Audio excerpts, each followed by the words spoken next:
To my channel Care Hub. तो कैसे हैं आप सब? आई होप आप बहुत खुश और अपने घर में सुरक्षित होंगे। तो आज का जो टॉपिक है वो एक बहुत ज़्यादा इंफॉर्मेटिव टॉपिक है, और जब आप इस टॉपिक को देखोगे या इसको जब सुनोगे तो आपको भी लगेगा कि हम कितनी मिस्टेक्स करते थे, हम कितनी गलतियां करते थे और हमें पता भी नहीं चलता था कि इन गलतियों की वजह से हमें कितनी सारी प्रॉब्लम्स फेस करनी पड़ती थी। कभी कभी इन गलतियों की वजह से हमें काफ़ी बीमारियों का भी सामना करना पड़ता था, और इस वीडियो को बनाने से पहले तक मैंने भी ये गलतियाँ की हैं। ठीक है, तो ये गलतियाँ मैंने भी की हैं। तो आज मैं अपने इस वीडियो में ये चीज़ आपसे शेयर करूंगी कि ऐसी कौन सी खाने की चीज़ हैं, कौन से ऐसे फूड हैं जिनको अगर हम किसी दूसरे फूड के साथ कंबाइन करते हैं तो वो हमारी बॉडी पे एक अपोजिट इफेक्ट डालते हैं। ठीक है, उससे हमें काफ़ी ज़्यादा बीमारियां भी हो सकती हैं और काफ़ी स्टमक रिलेटेड या किडनी रिलेटेड या स्किन रिलेटेड प्रॉब्लम्स भी आ सकती हैं। ठीक है, तो आज मैं इसके बारे में आपसे डिस्कस करूंगी। तो पहले वीडियो स्टार्ट करने से पहले मैं कहूँगी आपसे कि प्लीज़ मेरे चैनल को सब्सक्राइब कीजिएगा और मेरे वीडियो को लाइक कीजिएगा। तो स्टार्ट करते हैं अपना टॉपिक। तो जो पहला प्रोडक्ट है वो है मिल्क। तो ऐसी कौन सी चीज़ें हैं जिन्हें मिल्क के साथ कंबाइंड करने से या मिल्क पीने से कुछ समय पहले खाने से या मिल्क के बाद में खाने से हमारी बॉडी पे अपोजिट इफेक्ट पड़ता है। तो उन चीज़ों के नाम मैं आपको बता देती हूँ। उसमें आ जाते हैं खट्टे फल, जैसे नींबू हो गया, आंवला हो गया, ऑरेंजेस हो गए।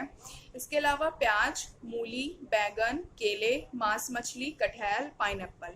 ठीक है, ये कुछ चीज़ें थी। अगर इनको हम मिल्क के साथ कंबाइंड करके खाते हैं या मिल्क के साथ लेते हैं तो हमारी बॉडी पे काफ़ी इफ़ेक्ट पड़ते हैं। इससे हमें काफ़ी एलर्जिक इफ़ेक्ट या फिर स्टमक रिलेटेड प्रॉब्लम्स आ जाती हैं। अब आप कहोगे कि बनाना और मिल्क का जो कॉम्बिनेशन है वो तो काफ़ी ज़्यादा मतलब फेमस है, काफ़ी लोग इसको रिकमेंड करते हैं कि बनाना के साथ मिल्क लीजिए, मिक्स करके उसका शेक वगैरह पीजिए तो आपकी बॉडी बिल्ड होगी। काफ़ी जिम ट्रेनर वगैरह भी बोलते हैं। हाँ, तो ये सच है, लेकिन जो मिल्क के साथ जो बनाना लिया जाता है तो दोनों की जो पचने की टाइमिंग है, बनाना और मिल्क दोनों की, वो अपोजिट है। ठीक है, बनाना के पचने की टाइमिंग अलग है और मिल्क की अलग है। तो अगर आप बनाना और मिल्क को साथ में कंबाइंड करते हैं तो आपको स्टमक रिलेटेड प्रॉब्लम्स हो जाती हैं, और कुछ टाइम के बाद जो आपकी डाइजेस्टिव प्रोसेस होती है वो स्लो डाउन हो जाती है। इससे आपको कभी कभी लूज मोशन जैसी प्रॉब्लम्स भी आ जाती है।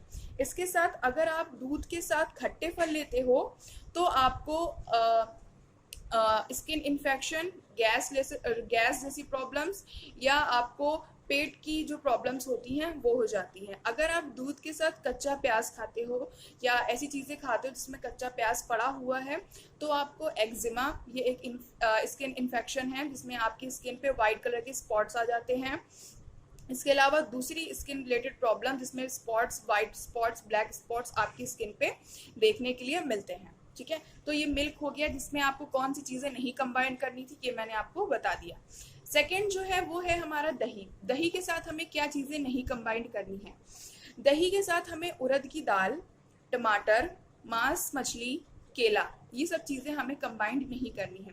दही जो होता है वो काफ़ी ठंडा होता है, और अगर इसके साथ हम खट्टे फलों को कंबाइंड कर देते हैं तो हमें कफ जैसी प्रॉब्लम्स आ जाती हैं, और अगर हम इस प्रोसेस को बहुत टाइम तक करते हैं तो इसका इन्फेक्शन हमें लंग्स में भी देखने को मिलता है। दही को रात में नहीं खाना चाहिए।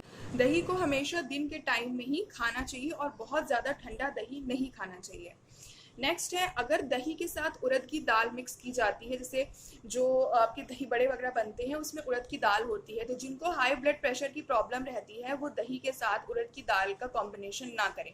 इसको खाने से उनका जो ब्लड प्रेशर है वो हाई हो जाएगा। तो ये दही के साथ प्रॉब्लम थी कि अगर आप दही के साथ इनको कंबाइंड करते हैं तो आपको ये प्रॉब्लम्स देखने को मिलेंगी। नेक्स्ट जो है वो है आपका कोल्ड ड्रिंक और बियर। कोल्ड ड्रिंक, चाय और कॉफ़ी के बाद कोल्ड ड्रिंक और बियर, ये ऐसी चीज़ें हैं जो बहुत ज़्यादा कॉमन हो चुकी हैं आज के टाइम पे। कोल्ड ड्रिंक या बियर के साथ हम जो है नमकीन चीज़ें, पीनट्स वगैरह हैं या नमकीन चीज़ों को लेना पसंद करते हैं।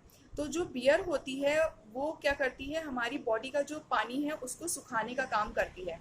तो अगर आप बियर के साथ कोई भी नमकीन चीज़ें लेते हो जैसे पीनट्स वगैरह, तो उसमें जो आयोडीन होता है वो आपकी बॉडी का एक्सेस वाटर जो है या आपकी बॉडी का जो बचा हुआ वाटर है उसको भी सुखाने का काम करता है, जिससे कि आपकी बॉडी में बहुत ज़्यादा ड्राइनेस आ जाती है और पानी की कमी हो जाती है, जिसके कारण आपको घबराहट, चक्कर आना, लूज मोशन और पेट निकलने जैसी प्रॉब्लम्स फेस करनी पड़ती हैं।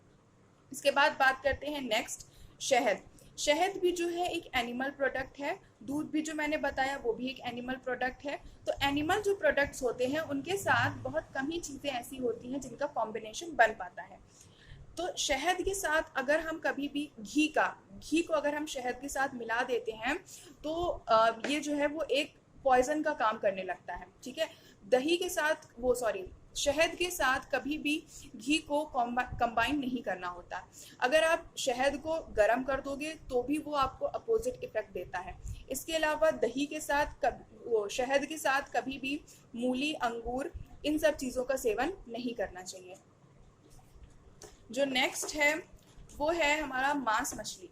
जो लोग नॉन वेजिटेरियन होते हैं उनके लिए कॉमन होता है कि वो जहाँ पे भी आप देखते होंगे रेस्टोरेंट्स वगैरह में जाते हैं तो वहाँ पे नॉनवेज के साथ आलू से बनी या स्टार्च से बनी जो चीज़ें होती हैं वो सर्व की जाती हैं, जैसे फ्रेंच फ्राइज वगैरह हो गया। तो ये एक बहुत ही ज़्यादा प्रॉब्लम क्रिएट करने वाली चीज़ होती है, क्योंकि जो नॉनवेज होता है वो एसिडिक मीडियम में पचता है, जबकि जो स्टार्च या आलू वाली जो चीज़ आलू वगैरह होता है इसको पचाने के लिए हमें क्षारीय मीडियम की ज़रूरत होती है। तो दोनों अपोजिट हो जाता है, तो दोनों को कंबाइन करके नहीं खाना चाहिए। इसके अलावा जो नॉनवेज होता है उसके साथ हमें दूध, दही और जितने भी स्प्राउट्स होते हैं, अंकुरित चीज़ें, उनको नहीं लेना चाहिए।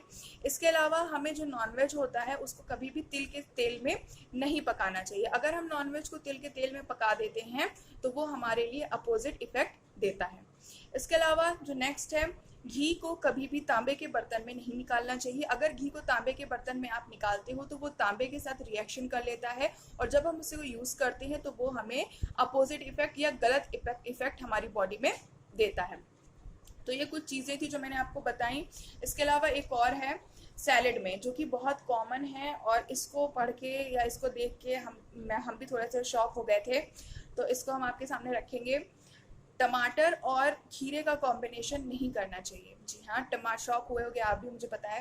टमाटर और खीरे का कॉम्बिनेशन जो होता है वो अपोजिट होता है। ज़्यादातर आप शादी वगैरह में जाते होगे या होटल्स में जाते होगे तो वहाँ पे टमाटर और खीरा साथ में सर्व किया जाता है, लेकिन टमाटर और खीरे को साथ में खाने से हमें लूज मोशन, गैस की प्रॉब्लम या पेट फूलने जैसी प्रॉब्लम्स हो जाती हैं और हम नहीं समझ पाते कि ये किस लिए हुआ है, क्योंकि हमने टमाटर और खीरे को साथ में खाया था।